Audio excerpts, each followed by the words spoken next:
The things that make old people young make young people powerful, but young people aren't going to listen. So I rebranded longevity into biohacking, and the benefits are high performance. Having had chronic fatigue syndrome and fibromyalgia and a long list of other things going on, including autoimmunity. Having had all that, you know what I really wanted? I didn't want to be healthy. I wanted to kick ass. Everyone wants to perform better, and the sicker you are, the more important it becomes in your life. But unless you're really deathbed ill, you're never going to say the most important thing today is health. Because the most important thing today is actually feeling full of energy and doing what you're here to do. And so that's why biohacking is different. I'm not going to take you and say, oh, you're sick. Did you want to be well? Did you want to be average? No. We want to take you from wherever you are, even if you're as far off as I was, and we want to make you fully able to access everything that's possible for you. And that includes living way longer, because once you get your energy back, you want to do that. And it includes learning how to be conscious, because who wants to live a long time and be a jerk? So you will enter the path of consciousness and longevity if you become a biohacker. And the sicker you are when you start, the more important it'll be. And that's why when you come to the biohacking conference, yeah, you see pro athletes and celebrities and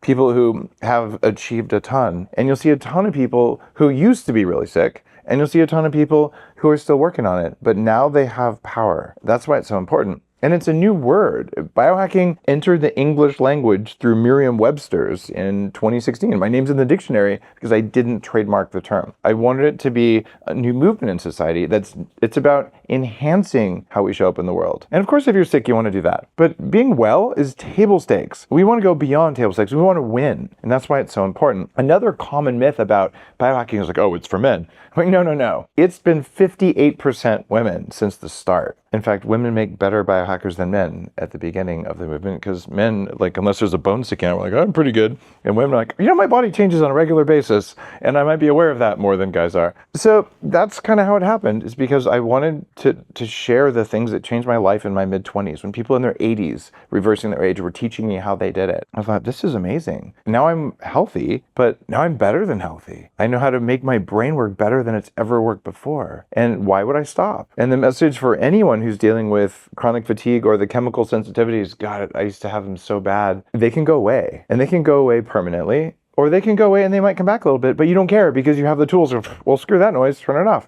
Yeah, I think that's really well said. For me, my entire personality became about managing my symptoms and my reactions. I lost total access to my generosity of spirit, my kindness, my emotional resilience, my natural centeredness, even my connection to God, especially my connection to a higher source. I think what you said is really empowering, and I want to unpack it a little more. Everybody's getting sicker. We all know the reasons why. Not everybody. Biohackers aren't. Okay, well, people who are asleep. Many people are. We know also that it's not too late to turn this around. It's never too late. And you're a great, walking example of that. So in this toxic era, when food has been empty for decades, when we're getting poisoned through our food, air, and water against our consent, what do people need to do that still actually works? To enroll their body's own healing responses? The most important thing you can do is you can say, I have a choice and I am in control of this. It's impossible. I don't know what to do, but you just wait. If I don't know what to do, that means there might be something to do. So you reframe it from I am sick to I am working on solving a problem, and that there is a way to do this. In my case, I thought I might be dumb. I was failing out of Wharton Business School. So I went to a psychiatrist and I got a brain scan with Dr. Daniel Amen, who's become a dear friend. This was 20 years ago. I got the results back and they said, Dave's an interesting referral. And I had brain damage from mold toxins in the environment. And I thought, oh, thank God. I have a hardware problem. It's not that I'm weak. It's not that I'm not trying hard enough. It's not that I'm dumb. It's not that I'm lazy. It's that there's something not working, and we can fix things that aren't working. And so much of that, even the disconnection from spirit that you were talking about, it comes down to biology. Especially in my most recent book, which is called Heavily Meditated, I wrote it to tell people, here's how to get to these altered states of healing faster. But it became the best-selling philosophy book, because the idea there is that you have mitochondria in your body that are directing these little antennas that sense reality, and they're processing all of reality. And if you have this hyperreactivity, your mitochondria are sick. So they're a layer of processing reality, and they're what connects you to spirit. They're what drives intuition. They're also drives willpower and effort, and they're what make you fat. And they're actually what drives the inflammatory cells called mast cells that are behind a lot of this. So if those little guys, which are not really you, they're a separate little bacteria consciousness, if they're not running very well, your whole life feels different. You process reality through them. So I just want to say, you can fix it. That's the most important thing. Start there. Okay, I have a problem to solve. Here's what's not fair. I spent $2.5 million doing this. Now, the first 300 or 500,000 was just to get well. It doesn't cost that much, but it's because we didn't know what to do. So we did not know what to do. Yeah. Now Financially it's devastated easy. myself. Oh, most people who get mold or CFS or EBV or all the things that can cause this end up spending more than they have on it. In fact, it was a big stressor. I was married briefly in my 20s. It was a stressor on the marriage. I'm like, I cannot work because my brain is gone unless I spend a lot of money on all this stuff. By the way, I love saying it's not fair because I'm such a victim. It's like my favorite trigger words for people. But there are basic principles. And number one is the environment around you controls how you perform, much more so than the environment inside you, but you get to change both. Reduce the things that cause friction, and that is toxins. I don't care if the toxins come from air, whether they come from water, whether they come from food, whether they're made by a plant or made by a chemical factory. It doesn't matter. Get less of those. And the cool thing is you may be resilient to this toxin, and for someone else it takes them out. Case in point for me, I finally figured out that I am genetically sensitive to nightshade vegetables.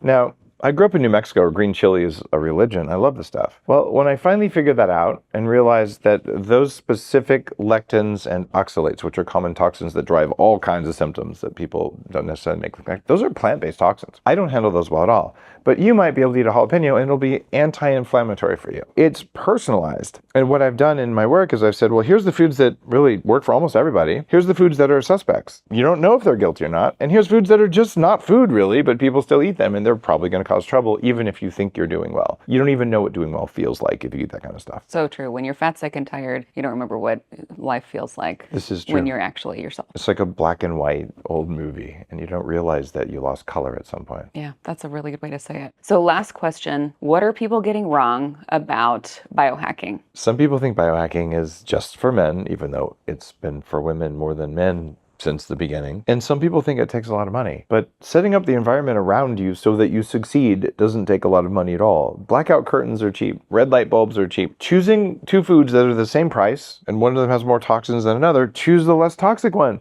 That's also cheap. Knowing maybe you should rinse your rice to get the toxins off of it, the arsenic specifically. Well, okay, you had to pay for the water. So most of this is just about knowing the best practices. And if people just understand, biohacking is about you being in charge of your state. That's all it is. And it's not expensive. It's not for billionaires. It's not for men or women. It's not for old people or young people. It is a basic human drive to say, I want control over this.